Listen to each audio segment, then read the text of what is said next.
Hey, Bobby Petrus with Masters Fitness Collective. I had an opportunity to sit down with CJ Martin, the founder of CrossFit Invictus, talk about all things CrossFit related, being a Masters athlete, being a father, being a coach. Really excited, and hope you like what you see.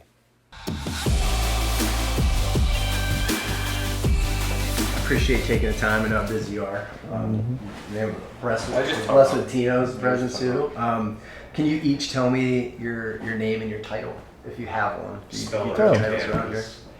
Yeah, I'll tell you Tino's so that you can understand it. But no, I'm CJ Martin, founder of Invictus Fitness. And I'm Tino Marini. I head up the online athlete development and our in-house athletes as well. Awesome. I ask if you have a title because we're like really weird. Like, so we put titles on business cards, but rarely ever use them. And funny, my wife and I were on a group text with some of our coworkers, and she's like, "This is gonna sound silly, but I don't know what your title is." I'm like, yeah. Wow. She's like, "I just own the bots at home." That's what she told me. So I guess this would be for both of you. What did you want to be when you grew up? Oh, this is a great question. So in 7th grade, we had this project of manifesting that in drawings and all this stuff, right? Yeah, like my daughter's done with my bald head. But and mine was that I wanted to own a martial arts studio and teach kids and pick up kids at school, teach them Taekwondo. And so fast forward, then I went to law school, became a lawyer, and ultimately just reverted to essentially doing what I wanted to do when I was in 7th grade. Is that like a Bruce Lee influence? Yeah, oh, for sure. I was obsessed with Bruce Lee. I mean, if you're not obsessed with Bruce Lee at some point, I mean, yeah, come on. Right? Yeah. What about you? Professional soccer player. Like growing up, I had a ball attached to my foot at all time. Like I didn't see anything past soccer. And then up until I went pro for 2 years, and then things changed, and I ended up going to university. But yeah, soccer player was what I wanted to always be. Well, it's kind of cool that both of you guys, your career paths have kind of gone, at least in a fitness way, right? So, so that leads me to next. How the hell did you become a lawyer then, if you wanted to be the next Bruce Lee? Yeah, I actually became a lawyer because I thought it was the hardest thing I could do. So I grew up playing sports, and neither of my parents had gone to college. I was the first person in anybody in my family to go to college, but I went to college, and I played baseball in college. I still second base, and mostly left out, but a little bit of outfield too. Did you ever miss the throw from second to first? Yeah, of course. I only bring that up because I remember when I was a kid, there was a all-star second baseman, and he had like the yips, and you couldn't throw at the first base. Oh, I don't remember. Yeah, like no. Craig Biggio or something. Craig Biggio. Like, dude, he for 3 games in a row or something, he couldn't throw. He was running the ball to first base. I remember that now. Yeah, so that was crazy. He didn't have an Invictus mindset, apparently. No, he did not have an Invictus mindset. But yeah, so I ended up, kind of graduating college. And did you have good grades in high school that led you to believe that you could go in to do whatever you wanted to? I tested really well. I did not participate in school all that often.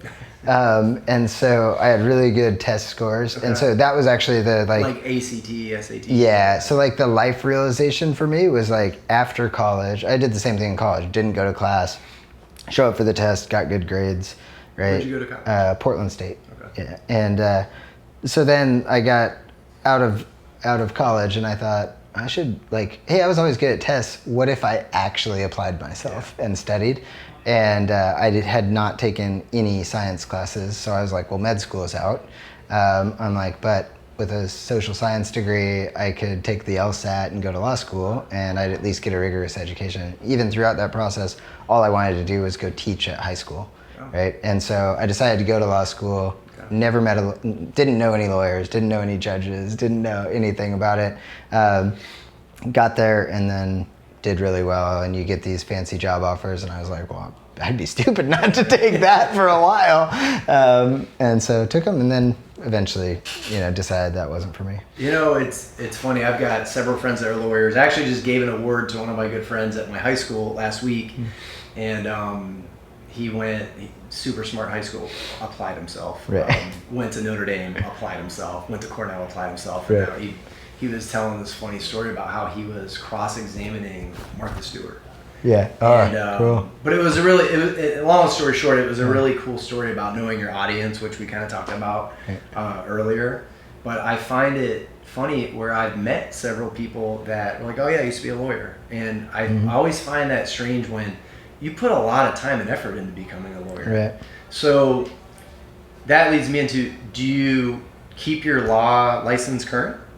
I just turn it inactive. Okay. So yeah, I mean, I guess technically I could activate it at some point, but do you probably use that? I would assume. I would never do that. I mean, but we were talking about real estate in California is really expensive, and you enter these lease agreements. I'm assuming at your businesses. Do you review those yourself?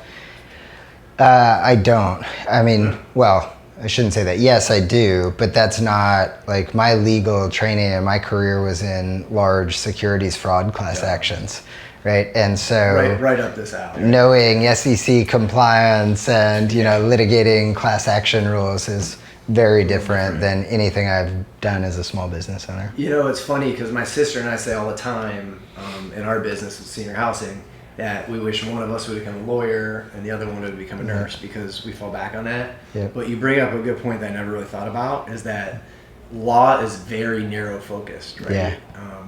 There's no really like general practice lawyers typically if you want to make money, right? Like you're doing. And specialty. I'd be a little concerned about going to it. No, like I'm pretty good at this. It's like doctors, like, no, I can do it all. What do you need? You want surgery? You just need some antihistamines? Like, I can do it all. I'm in a highly litigious, business. So we're being sued. It seems like, and every day there's something new. So I do wish that we have a joke that's like a real thing with our lawyer because he bills us every 15 minutes. Right. So if I call Peter and I have just one question, I'm like, Peter, we're going to talk about fucking football because you're going to bill me for 15 minutes whether we talk for 2 or 3. Right. So you can negotiate those guys down to 6-minute increments. Yeah, I should, right? But like the legal practice of any business is so important, and we have tons of contract negotiations, which I'm sure that you do. You guys are multi-platform with merchandise and your locations. You have online stuff, so I have to assume it's probably better to have someone check those anyway. Yeah. Couple more fun questions. Tina, what's your favorite color? Blue. How about you? Green. Yeah, I could have guessed. Grew up in Oregon too, so it's. What's your favorite song? And don't tell me it's some like Scottish right song. I have to be like a Michael Jackson song. Like probably in particular. Like the Thriller comes to me. Okay, that's a good one. Did you have it over in? Huge. My mum and dad I grew up with Michael Jackson, like just a bunch of like R&B, hip hop. Like I don't know why, but he's from Indiana. Who is? Michael Jackson. Oh really? Gary. Heck yeah. What about your favorite song? I'm gonna cheat a little because it's Bob Marley's acoustic medley. So he blends like 4 songs, but I think it's on Legend or whatever. Awesome. Favorite movie? Dumb and Dumber. Oh man, it's great. Wow, you were fast on that too. No, I don't know why. I just always any movie that I can watch again and again and again is a good movie. Other movies I'm like one and done. Yeah, no, that's definitely I call it background movie. You can just have it on every day. Yeah. If we went by the movie I watched the most growing up, it would definitely be Bloodsport. But I'm gonna go with slightly different, which is Life is Beautiful, the Italian. All right. Oh wow. All right. How about favorite book? I don't need enough to have a favorite book. I know you have to have a favorite book. Yeah, it's picking. I think Power of One, super high up there. Awesome. The Things They Carried by Tim O'Brien is also like I'd have a very hard time picking between those. All right. Tino, if you aren't doing something CrossFit related, what are you doing? Hanging out with the kids. Yeah, that's it. How about you? Yeah, 100%. Camping and fishing with my kids or whatever. Same. I mean, once you become a parent, your life is over, right? It's like you do whatever your kids tell you. Yeah. My wife and I were talking about that, and like I think you've done a great job because in some ways fitness is your outlet, right? And it's interesting, and Tino's kids are younger than mine, but having owned this business for 11 years, this was my hobby. Now it's my business, right? And then you have kids, and then it's like, okay, all the time that I'm not at the gym, I need to spend with the kids. Yep. But then where do we find an outlet? Yep. And so that's been kind of the constant search is like, what can I do that is not business related and fuels my hobbies a little bit so that I can share those with kids also? And how do you find the time amongst all that? Well, I assume you're probably, we talked about, I grew up on the very low end of middle class. I think Right. you had a very similar upbringing. And I find myself, I want to give my kids everything. Because, I didn't, Sure. I remember the first new pair of shoes I got, I was 12. And I was playing a basketball game. I bought a pair of Reebok pumps off of my friend Richard Trescombe for $20. I saved up $20. And you remember, this is how I did shoes when I was a kid, but Right. they made this like white shoe polish, Yeah. and you could spray out this bottle, you could rub it in, so your shoes would look brand new until they kind of wore up, so the cracks again. So my mom got off of work, and she watched me. I was the worst basketball player on my 5th grade team. I scored 20 points the whole year, and she watched me in this game, and she was like, "I'm so embarrassed." I'm like, "Oh my God, am I that bad?" Yeah. She's like, "No, you're the only kid that doesn't have a new pair of shoes." And so we went to the mall that night, and I got my first pair of brand new shoes, and they're the Andre Agassi's. Oh, and the guy's like, "These aren't basketball shoes." I'm like, "Yeah, these are the ones I want." Yeah. But I find myself torn all the time. Yeah. My wife does a better job. But do you have, are you dealing with that too? Like your kids are now of age where they're probably asking for stuff. And So I think my biggest hesitation, like my wife and I talk all the time, is that our kids are going to have it way easier than I did. And I think there's a huge danger in that, right? Is that I do not want my kids to take things for granted. And I'm sure as you experience as an employer, sometimes you see that very blatantly in some of your young employees where you're like, wow, like a little bit of struggle goes a long way. Yeah. And so I would say that that's kind of more the fight that we look at is I want them to have everything. Yeah, they can do pretty well and get by, and they have things that we didn't have growing up, but we also want to kind of walk that fine line. That's why luckily my son is just obsessed with like fishing and camping. I'm like, well, I can't think of anything better then we'll just go out in nature and pop something up. Yeah. Because if it's that versus going and taking them to video game arcades or whatever, I would rather have him outside and in something that doesn't really cost money. Right. Yeah. And I think those are probably some of my fondest memories as a kid of fishing with my dad. Right. And it was kind of for two reasons. He wanted to spend time with us, and we couldn't afford to do anything else. So, Yeah. Yeah. So we'll switch gears a little bit and talk about business. So we talked about you've got 2 affiliate locations and a big online platform. How big employee-wise? And I hate to use the word employee, so it's like it's like we don't say employees, but I say coworker. Yeah. So I'll make an exception and say employee. But we say teammates or our team. Yeah. I think the term employee implies that someone is doing something and you don't have a common interest. And I think coworker implies that we have a common interest, and therefore, although my role might be different, we're working towards the same outcome. But how big is Invictus? Give us a kind of an idea and talk about maybe how you branched out. Like you've got a location in Boston and things like that. Right. Yeah, we've got about 35 employees right now. We've been as big as 44, and trying to find that sweet spot as a business owner who has to have a responsibility to all of the employees has been definitely a learning curve. But are most of those employees here locally or? Yeah, the vast majority are here locally. We do have a couple that are like Nicole that like moved, right? Yeah, so 2 of our like original coaches that ended up life events, getting married, stuff like that took them to another city. And so but they're so valuable to our team and our culture. So and they were able to shift into roles that they could do from afar. And so we do have a couple that are not local. So like Tino's a good example. Like he wouldn't necessarily have to live here, right? Yeah, yes, he would. He would. Tino specifically would. No. Do you have duties that like? I mean, that's what you got. And now that it's funny like talking about now that CJ's got 30 plus employees, because I remember when I first came here, we used to do staff meetings every Thursday and we used to do a round the horn. So we'd go around and everyone would say something from the week. It could be something that happened with one of the members or something that you did, and we joke now, it's like if we were to sit down and do that, then we'd be here all day. But we tried to do it for a while, and then it got like 40. The first 45 minutes was around the horn, and we were like, oh, we just lost our whole meeting time.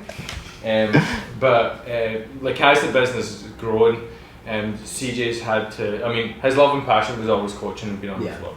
And as the business has grown, he's been pulled in different directions. So for the last couple of years, it's been more. For me, I've been on the floor with the athletes during the game season, especially last year. Last year was probably the most that CJ was probably out of. Not out of the picture, but wasn't able to attend those sessions. So my role there was I was very hands-on with the team and the guys training for games. Do you guys ever coach a class? When was the last time you coached a class? I coached Saturday and Monday. Really? Yeah. Our weekends and Labor Day was big, and so I jumped in with and co-coached and helped out. That's cool. I coach one class a year, and it's normally around Christmas or some holiday where everyone wants to leave. Yeah. So talk a little about your role, and I know how many at one time maybe are you training online athletes? So we've got a huge online community, and that's something I've kind of dedicated myself to kind of grow and make sure that our online blog is awesome. Our online community is everything. It's huge. And I just prioritise taking the time to, whether that's a competition program that's free or an athlete program, just having those touches, and I think that's one of the reasons why. So if you're going to the Invictus blog, most of the time you're programming that too? Or? Yeah, I'll program the blog, and then we collaborate, CJ and I and Hunter all collaborate on the programs, and then I kind of just oversee everything and make sure that what's going on in the blog is that we're kind of getting towards what people are looking for. But it's fun. I mean, one of the reasons why we've been so successful isn't because our program's awesome, it's because we've created that community, whether that be in-house with our actual members, or whether that be with the in-house athletes, or whether that be with our online community. So I think it's been important for me to make sure that we're still enhancing that online and kind of giving that feel of hey, you're part of the bigger family. It's good. Well, you've experienced it as well. Oh my gosh, kind of thing. So 100%. It's making sure that we're kind of. You know what's funny? And I think it's something that we touched on earlier, which is I say half joking Tino could never move. But if Tino is going to write the Invictus Athlete and competition, right, can be a contributor to those, he does have to be on the floor with our athletes following Invictus Athlete and with our athletes following competition, at least enough to touch base to know that what we're writing is paying off, right? We're not writing programs in a vacuum. It's one of my biggest pet peeves is you've got, not to call anybody out, but groups out there that don't coach athletes that sell online programs. I'm how do you know this works? We see it works every day. I write the performance and fitness programs. We see what that looks like in a gym. So we're not ever pushing something out that we haven't verified. There's actually a lot of workouts, personally. I got to tell you, I don't know if I ever told you how I came to be an Invictus Athlete is I did a train with Chris Spieler thing just 4 or 5 years ago. He wanted to kind of get away from the level 1, so he did a test run. There's 10 of us out there, okay? And he mentioned there that he's going to start doing online private coaching. Because me being a former athlete, football player, every day I showed up to practice, the coach had a game plan. I mean, we never just showed up and be hey, what do you guys want to do? And that drove me nuts when I would show up at my gym. What do you want to do today? Well, I kind of like the Invictus workouts, so we'll do that. And then the next day we'd show up, I want to do this. I'm guys, we're never going to get any better doing that. So I emailed Chris Spieler after because I think he just picked up like Garrett Fisher as a client or something, and I said, hey, I really like I don't care what it costs, I really want to do it. He goes, he's like, I don't want to sell you short, I'm probably gonna not have enough time. He goes, but Invictus does, they do like personal online programming. I'm like, cool. I had no idea because I'd only seen the blog. And then I think I sent an email and had like a video chat with Nicole. Right. And then got hooked up with a guy I can't understand. But, yeah. you know, I have to say, I mean, and I'm like, by no means any level of like your games athletes and things like that. But, dude, like, I mean, we become good friends. And really because he's crazy responsive, you know, and it's not cheap. And I tell people that all the time. But the first thing they say is, what do you follow? I'm like, well, I have my own programming through Invictus. Yeah. They're like, oh, I look at the blog. I'm like, no. Like, you can get your own private coaching. And so I think that's important. Yeah, I think that's the aspect that we've always pushed, right? Is that at the end of the day, if you want to have a successful coach-client relationship, the athlete has to know that the coach is invested in what they're doing, right? That they have their best interests at heart. If you don't have that trust, like, you could follow a program, right? But honestly, like, Tino goes above and beyond, even in our online forums. Like, we have competition as a free blog, right? And this guy's spending hours a day answering questions, responding to people, because this stuff is too difficult to just kind of like, I just think I'll throw down a few times. Like, if you want to make progress, like in anything, right? You probably have a business coach. You probably have, like football, you didn't just show up with a bunch of guys and be like, all right, let's run some plays. No, I think that's like my advice to anybody is I always say, if you want to get good at this as a sport, then you have to have your own plan. Because if you're just doing what everybody else is doing and you're all putting the same amount of effort, you're never going to get better. Like, theoretically, you'd never actually get better than that person. Now, there's a little difference in CrossFit because you can work harder or whatever. Yeah. But no, I think that's like an important thing to highlight, is that I have benefited greatly. I went from what I would consider not someone that would ever qualify through a qualifier to, we've done... 3 games twice. It's always been the times where you're like, I'll do this. I don't think I'm in that great shape, and then they're like, qualified. Yeah. Well, I think that, but I think that's like, you take the pressure off yourself, kind of, right? Like, when you have these expectations to make it. I think that's why I've been so disappointed with Wadapalooza. Like, I feel like I've been crushing those workouts, and I'm still like on the outside looking in. But I think that's been our secret sauce when we look at the success that we've had athletically.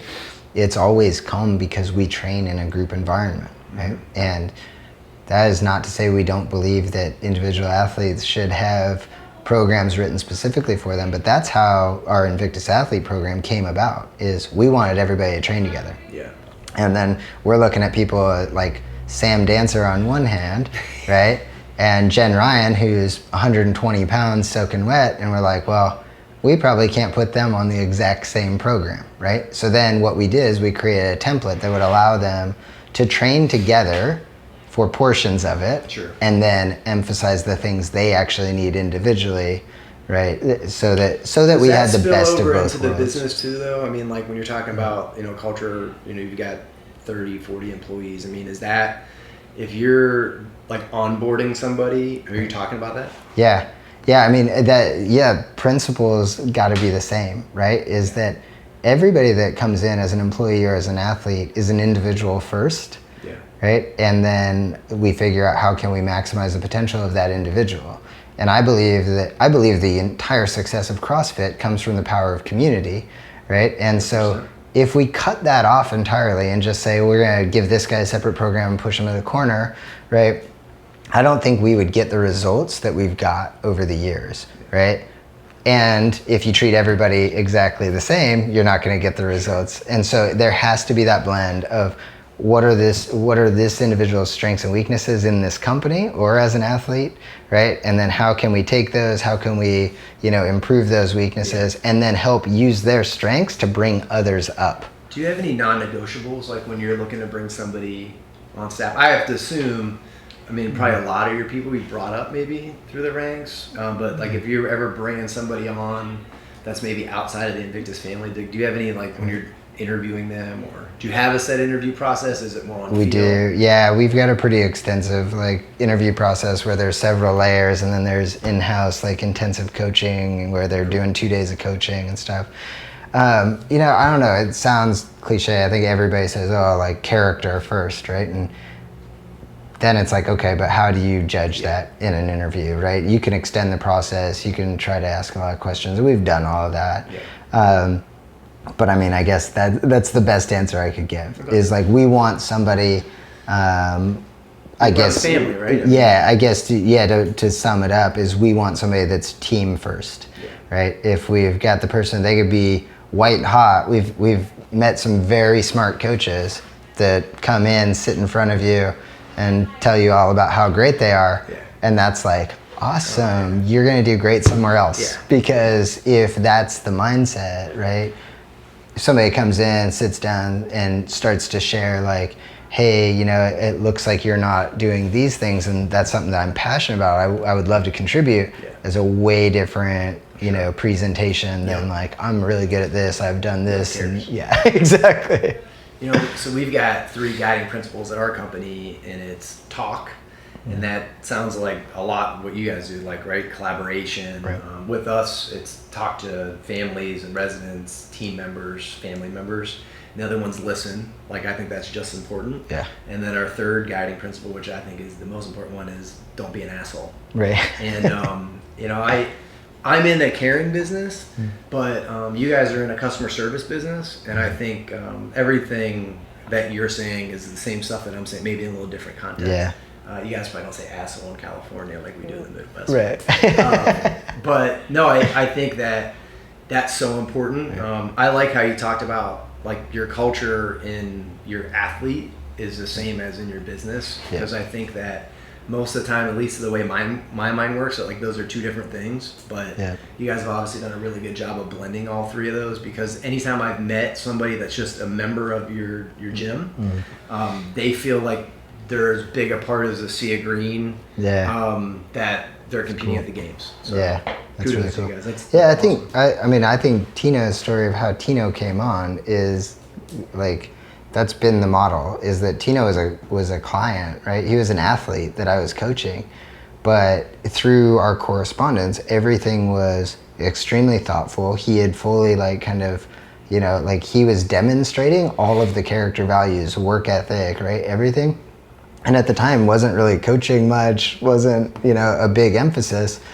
But I was like, hey, are you interested in like moving out and learning how to do online coaching and doing this? And because it started from that aspect of like, here's somebody that I know will bust his ass and care about people the same way that I do. And it's like, that is so hard to find, right? Like, it's pretty easy to screen people's credentials, but finding somebody that will care as much as you do, that's freaking rare. Trust. Yeah, trust. Yeah, all those character issues, I just think. My guy is a guy named Ryan Person. Like, literally, so you guys share an office. Ryan and I used to share an office.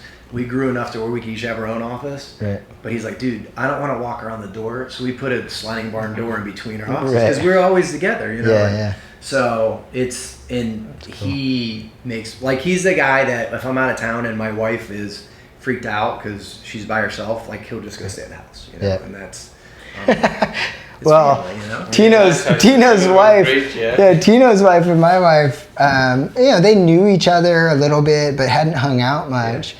And we were going to an athlete camp, and Tino was supposed to be flying from Scotland into Seattle, and we were picking up at the Seattle airport. And I got, you know, the call from Officer Smith letting me know that, you know, well, not letting me know, but asking questions about Tino. And then we realized he had been sent back, right? And I think you and Rachel were telling us that story. Yeah. And so Rachel that night went and stayed. Rachel went and stayed with Courtney that night because, you know, she was like, well, I'm freaked out. And Courtney's like, I know how you feel. Come over. But. Man, you know, but there's nothing better than having someone that you can rely on, right? For sure. I think that grows like from, if you look at if you look at even the coaches now, like the core coaches, like you know Nick and Michelle and Nicole, like these people were here before I was even here, and even though like some of them went and did different things, they always end up coming back, and I feel the same way with my clients. And I think that's a huge compliment to like CJ and the Martins, is the fact that like whether you're an employee or an online client, like things happen, like whether it be monetary or like your husband or wife pull you away, or like you can't follow the program anymore, but these people always stay in touch and they always come back around again. And we constantly see, whether it be the competition blog, the athlete blog, people who drop into classes, former members, even people just hit me up on Facebook. Like these are all people that we might have met them once or twice, or they might have been a long-term athlete, and they always come around, and that's the same as coaches as well. And I think it's like a huge compliment to what CJ and the Martins have created here, that like people feel comfortable enough. Huge extended family. Huge extended family. I mean, even Jared, and things like that. Like Jared's probably one that falls into the category of like Nicole, where he offers that program, but he's a huge part of the community. And I train his gym, dirtiest gym. I forgot. Former 2-time games athlete, multiple regional athlete. Did you have a hard time? You're obviously known as like a CrossFit guru, coach. Did you have a hard time when you had to stop being an athlete? Not at all. No, I've always been drawn to coaching. I mean, even in baseball, I played baseball in college, but then coached the youth 16 and under team, junior Olympic team, and like I've always loved that. I grew up fighting martial arts, and there's a huge component of learning and teaching at all times. And when it came to CrossFit, it's like I went the first year, I competed, met Chris Spieler. I was like, hey, we're the two small guys. Like, we would be this in it together, and then he like crushed the first workout. I'm like, okay, you just go. but so it's like I've always been drawn to that mental aspect of it. And so the second year we went back and competed, I remember I was coaching. Because the first year I had such a great time, so I brought eight of my athletes that I was coaching. Hey, there's this weird ass I'm like, so let's go up there, right? And I was still a lawyer at the time, but these were guys that I would meet at the gym at 6 a.m. We'd all work out together and stuff. And so we went up, and I was coaching one of them during the deadlift burpee, which was a great event, right? It was burpees on a mat that was like 200 degrees. So if you were slow on your burpee, you would die. But I'm like coaching, and I hear over the loudspeaker like, CJ Martin, your heat is starting right now. And it was the chest to bar Fran. No warm up, run over, like jump the thing, like, okay, cool. Like do it, pass out on the ground. That picture is floating around somewhere, right? Just like dead. And then like peel myself up and run back because we had another athlete. And it was like, I was there, and I was competing, but like I was there to help the other people. Yeah. And so as the sport grew, I was like, I'm definitely not the athlete here, but I'll be happy to help people and support them. That's cool. I mean, honestly, the reason that I never could transition to coaching, even in football, because I just, like, when I lay down and my head on the pillow, I think about me competing. I mean, I had dreams of me playing high school football last night. Yeah. I'm almost 40, crying out loud, you know? But that's why I can't ever be fully committed to coaching, because I still want to play. Yeah, I don't know if you've done, with your business or anything, those personality tests, right? And so we've done so many of them, but like, regardless of whether it was Myers-Briggs or like the Success Formula or any of these, I've always come out the exact same, which is that really my life's goal is not to take somebody from nothing to something, but it's to take potential and maximize it. And so whether I was doing that at collegiate sport level or as a, university professor or with these athletes, like that's always going to be the part that I want to look at somebody who wants something, who has already put in some foundation, and then try to dial them up to get, to absolutely max out everything they can. What about you? Did you have a hard time? No. It's funny because... Well, I feel like, and this is maybe outside, your training's changed a ton. Like, it's changed a ton, but my work ethic's never changed. And for me, like... It's because you're a dad. You work out 4 in the morning. Even soccer, right? I feel this like... This weirdo never sleeps. No, he does. It's just that he's sleeping like when I start Like, I working. get up early, and he'll like, if I text him, he'll text me right back. I'm like, Yeah. and he'll send me a picture. He's working out in the dark. Yeah. But when I, whatever sport that I've done, if you said to me that I wouldn't be playing soccer, well, if you asked me when I was 18 years old that I wouldn't be playing soccer now, I'd be like, no way. Yeah. And the same way was CrossFit. But the way, when I played soccer, I felt like I reached my potential. I achieved everything that I think I could physically ever achieve. And with CrossFit, it was the same. Like, I competed as an individual, I competed on a team, and like, satisfied is not the right word, but I felt like I reached my potential in those, so I never had an issue moving on, which is really strange because in the moment when I was playing soccer, when I was competing, was like, that was everything, like that was my life, like I would be like, hey, like I want to compete in this sport, I want to be a professional soccer player, but like it seems to be my personality trait. It's like when I feel like I've maximised my potential, then I'm comfortable with moving on. And also, like, I enjoy the process more than anything. Like, I enjoy the training aspect way more than the competing aspect. And I think like that, even when I played soccer, like I would train, like I played well, but I would train way better. And even from a CrossFit standpoint, I would train way better. I don't know if that was competition anxiety, but it was more so like enjoying that process. The process and the lead up to the game was way more fun than game day. And the same way with competition. So that's kind of the way that I feel like that's probably more normal than not. I mean, obviously, I love practicing. I remember when I was in college, my buddy and I would jokingly be like, "Man, you imagine if working out was a sport? Like, we'd be awesome at it." Because we'd work out more than we would, play football. Yeah. I don't think that's very common. No? I think it is a phenomenal indicator of work ethic and success. So yeah. But having coached several like very talented athletes, often like the more talent you get, the less you get that. 100%. Right? And you get the like, I'll just show up and I'll be fine. Well, then you get the Michael Jordans and LeBron James where they have both, and that's where that's where they transcend, right? Jerry Rice was always that guy growing up for me, We could probably all sit here and talk about kids that had all the potential in the world in college that were better than me. Yeah, we talk about that way more than we should. And then like even in the CrossFit world, right? This year was super special at games because Kristen Holta took second, and this was our 6th year that I've been blessed to work with her, and like you watch somebody that is just the epitome of like hard work and diligence to do everything that she knows will make her better.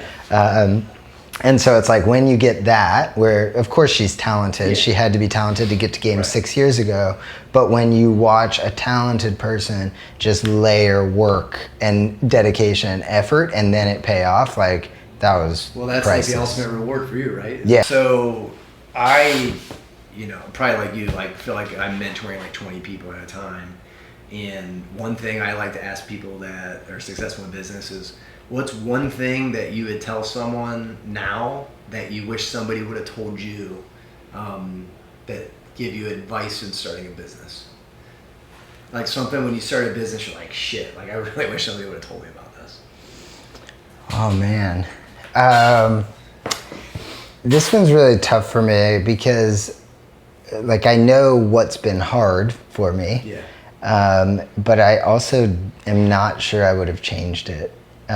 Which is like we never had systems and we grew fast and we were a people-based company. We just had some all-star performers. I mean, like even still, like if Tino went away, we would have a very hard time replicating that, right? And so anybody in business knows that you're supposed to have these systems and redundancies, but so when I look at the way we started, I could look back and say, man, I wish I would have taken notes. We could have created best practices way earlier, because once you have grown a lot, creating those best practices and taking the time to do all that is way harder. Absolutely. And at the same time, we were so focused on member experience, helping people, treating people as individuals and growing this, family and community that like I look back and say, what would I have cut out? I mean, I was at the gym from 5 a.m. until 9 p.m., you know, and so it's like I don't know where I would have picked that up, and so, but. You know, then you fast forward. Can't create a best practice until you know what it is anyway, right? Yeah, I mean, but we could have taken better notes and we could have created some systems around it, because we would just be like, hey, you're really good at that, just go, right? And then, you know. And then they leave and then you're like. And then they leave and like, how the hell do we do that? Like, we only had one person that knew how to do that. So I think you're in good company. I think everybody's done that. Yeah. And you know, if you read Shoe Dog. Yeah. Oh man, one of my favorients. Me too. I mean, that's like one of those like where you're like, shit, man, that guy didn't know what he's doing, and he's one of the most successful people ever to live. Yeah. You know, tell me if you think it's better for the athletes and the sponsors. Yeah. So my initial thoughts, I think, when it came out that things were changing. Anytime you have a big change, like one, it's always, all right, let's step back. No impulse reactions here, which I think people are really quick to do. Sure. And then really just analyze, like, okay, what's this going to mean? What's it going to mean for certain individuals? What's it going to mean for teams? How are we going to navigate this? And so I thought that it presented a lot of challenges for a lot of our athletes. The one thing we knew immediately with the change to the team rules is that it probably ended a lot of people's careers, right? So if you were a really strong regionals competitor in the United States, you were no longer a CrossFit athlete, you know, like you weren't gonna win a sanctional. You're now an OG CrossFit. Yeah, and so that was really hard, because we really prided ourselves on the community that was built around part team. Of your online business too, right? I mean, you know, so am I the norm of your online client, or is it more like the kid that was trying to get the regionals? I think that. So our online business didn't really change significantly. Okay. And I think that's that most people still want to improve themselves, right? And from my perspective, and like I wrote about it very close in time to the announcement, which was like, hey, things have changed, but for most athletes, right? That's why I say there was this group of athletes that were like, you know, 10 to 40th at regionals, they probably weren't gonna do anything. Like they probably weren't even gonna be good enough to form a team and get to the games with this new format, right? Everybody else, it didn't matter, right? Because the guys that were going to regionals to take 40th, I'm like, cool, now you're just gonna go to Granite Games and Wadapalooza. Yeah. And so you get to pick your calendar. Yeah, you get to pick your calendar and you can go compete 4 times and you'll probably qualify for these. And so I actually thought, well, from that aspect, it's a way better opportunity for people to go compete. Sure. And ultimately, if you're training hard, you want to compete because you want to test yourselves. And so I actually really enjoyed that aspect. I think the only aspects that bummed me out was the team aspect, because we loved that it was guys in the gym that trained together every day, right? And we really built a community around that. And so when it opened up to, hey, it's 4 people from wherever you want, that's tough. And you know, it didn't change the result for us. We still sent 3 teams to the CrossFit Games, but it changed the process, and it changed, you know, how involved are we? And you know, we were lucky. One of our teams, the team that took 3rd at CrossFit Games, they were the first team to qualify at the first sanctional, right? So Tino had a chance we did tons of training camps. So he had that experience with them. That was cool, right? But our other team, Invictus X, qualified at the last, you know, Granite Games, right? But the time that we got to invest in the relationships, the camaraderie, all of that was really diminished. And so, like, I would love, you know, I loved the old, like, fittest affiliate, right? Like, hey, who trains together, who's with each other all the time? And that was really how our training environment I think that was created. For me, that was a big reason, like, before I knew either you personally, I was an Invictus fan because you guys seemed like everything was homegrown, and it was, right? And I remember when the changes came out, and I was like, man, I wonder if they're going to have like people that aren't Invictus people. But you guys also have this huge community, so But where, like, if you read the tea leaves, it gets pretty scary, right? Because now it's going to be highest bidder, right? So let's say, you know, some apparel brand says, hey, we're going to do this and we're going to pay athletes X, right? And I can, in good faith, if one of my athletes comes in here and says, hey, I just got offered 50 grand to be on this team, I'd be like, man, good luck. because obviously as small business owners, like, we're not going to be like, oh, I'll match that. So it does look scary to me on the outset, which is like... The Yankees don't win the World Series every year. They don't. And we'll continue to put together amazing teams because we have people that are incredible athletes and also care about this community and are bought into that. But the structure of it sets up in a way that could get really ugly and really strip out the team aspect of this sport. No, I agree with you there. Do you think CrossFit as it exists today as a sport will be the same in the next 5, 10, 20 years?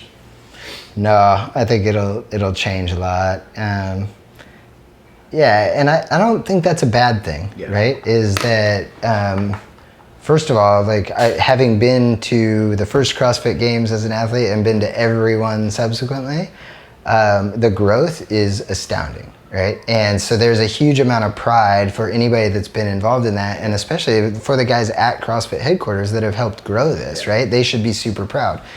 But any sport, right? You get off the ground, you start, and then it's going to have to take a different direction in order to grow in professionalism, in order to grow in opportunities and all of that. So I think change has to be expected. It's why when the changes got announced, I was like, okay, cool.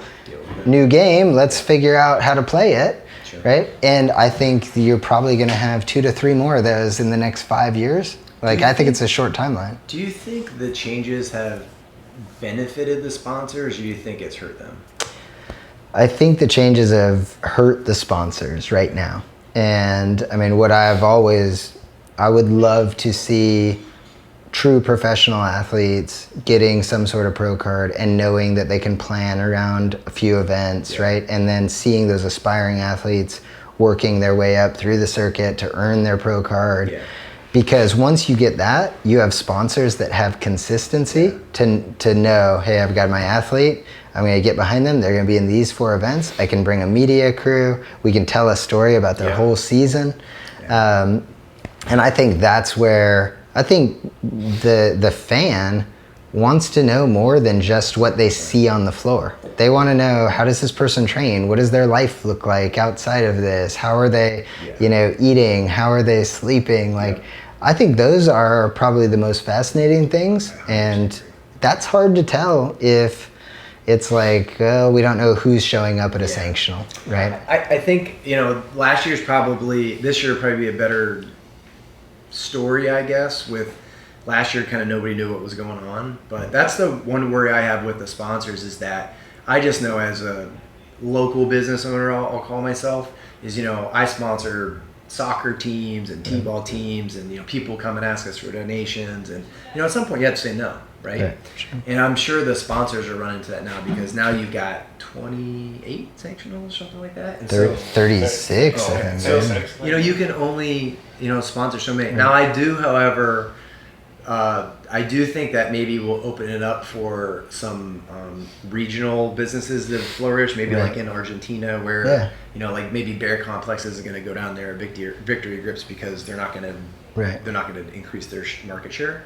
I hope so. Maybe we'll see some. I think maybe we'll see some new players enter in, because it seems like before you really had to pay to play, and now it's kind of like like maybe BioFreeze is going to sponsor Pat Vellner because he's also a chiropractor, right? Right.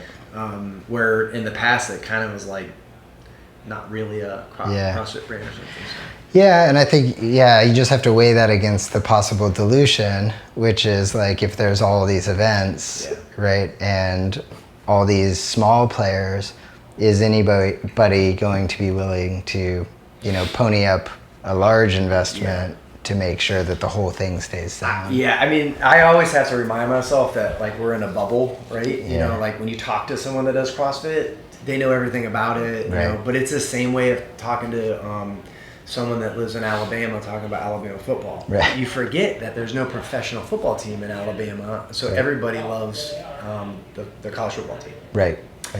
You have probably one of the largest online masters communities. Can you tell me how that came about? Yeah. So just like all of our programs, we ended up, coaching a bunch of masters athletes, seeing that there was a need, seeing that we had been successful in some of the things we were doing with our masters athletes. And so we started to put that out there for people. Yeah. And then as people started to come in, they started talking to friends. And so that program just grew really organically. Yeah. And it's been one of the kind of highlight areas for us, right? Because these guys are as serious about their training as, the younger guys.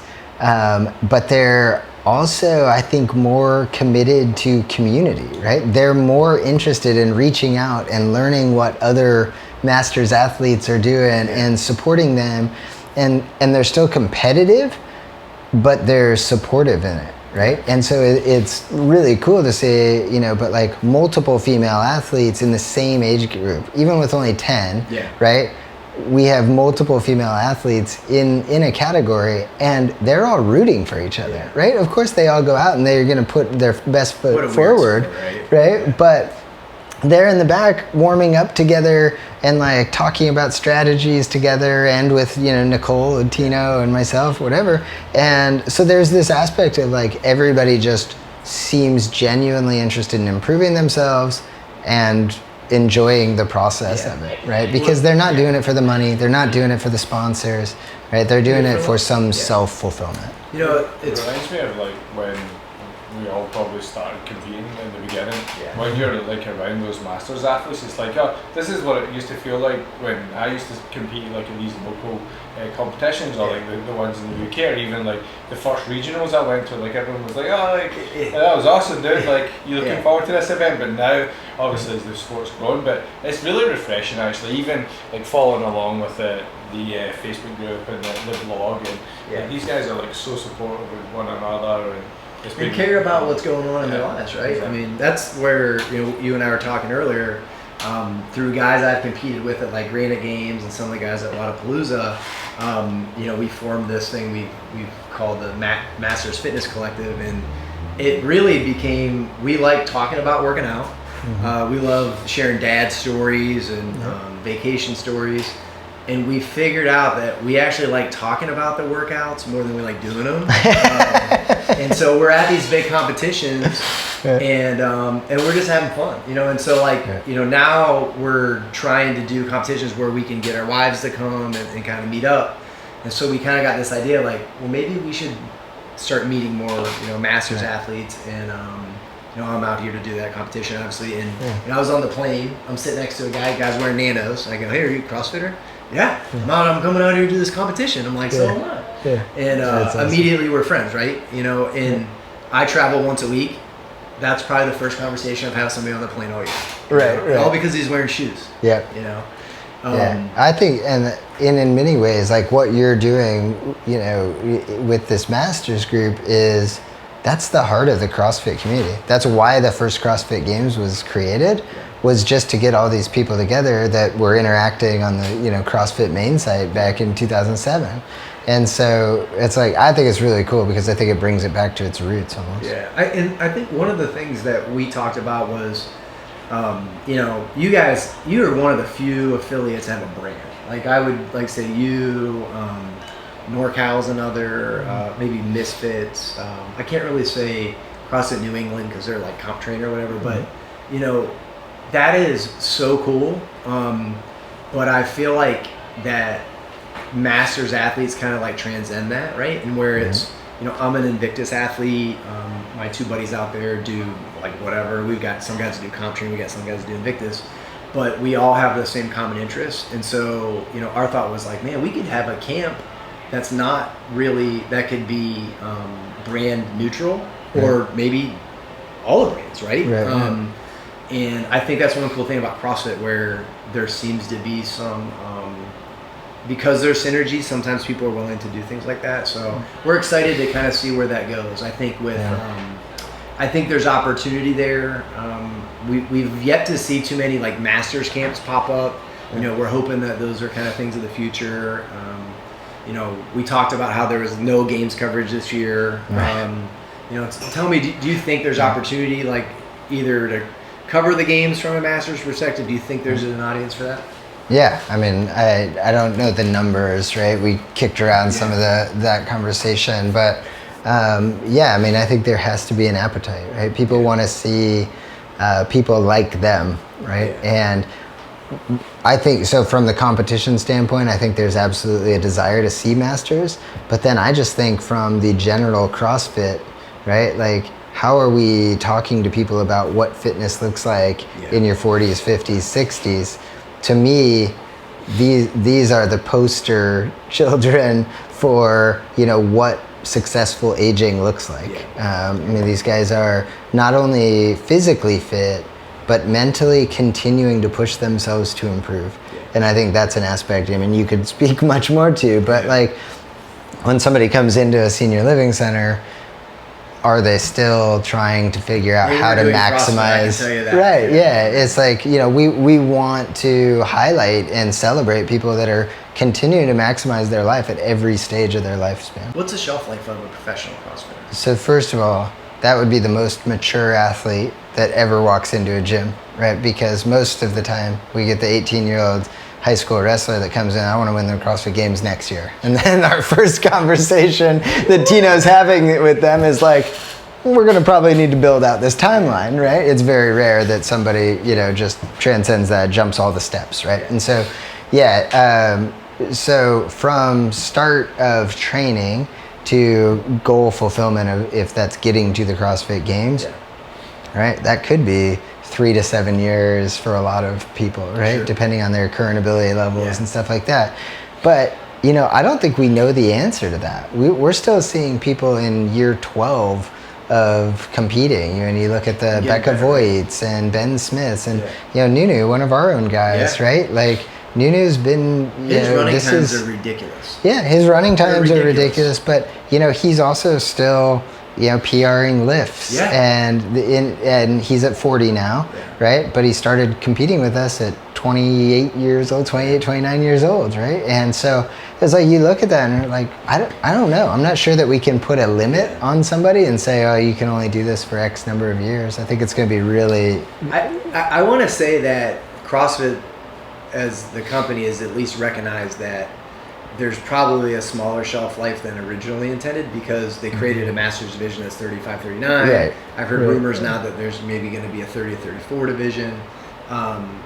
I just wonder because we don't have the data, right, to know that. I mean, with football, baseball, basketball, you kind of have that like, okay, like Kareem Abdul-Jabbar played till he's 43, but he's a rarity. But I'll be honest, I was not a fan of the 35 to 40. Yeah. I'd really not be a fan of 30 to 34.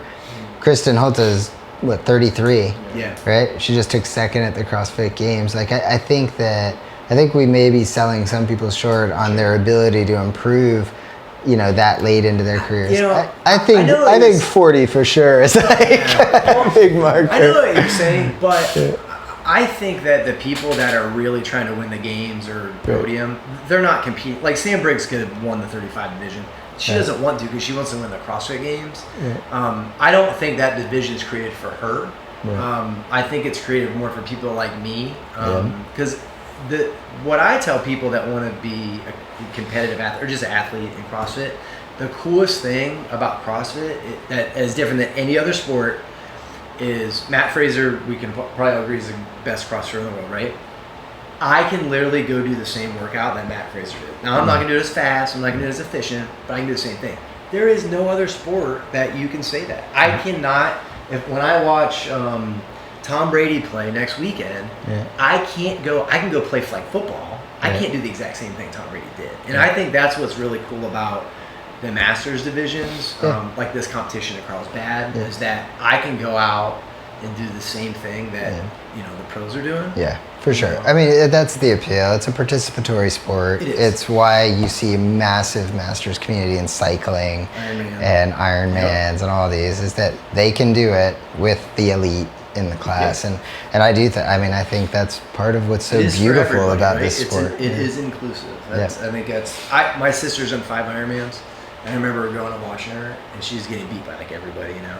And at the end, like everybody's there rapping her and like cheering for her. I'm cheering for her too. It's a big deal. Yeah. But I literally said to her afterwards, I said, I will never do a sport where my goal isn't to win. Right. Boy, did I turn into a liar. I have no intention of winning this competition this weekend. I'm going to have fun. Right. You know, I mean, because people like, oh, you're such a competitive person. Like, don't you always want to win? I want to go have an experience. I'm at the point in my life where I have an experience. I'm not training full time. Hell, I miss a couple of days here and there. Right. I'm not gonna stop drinking wine. You know,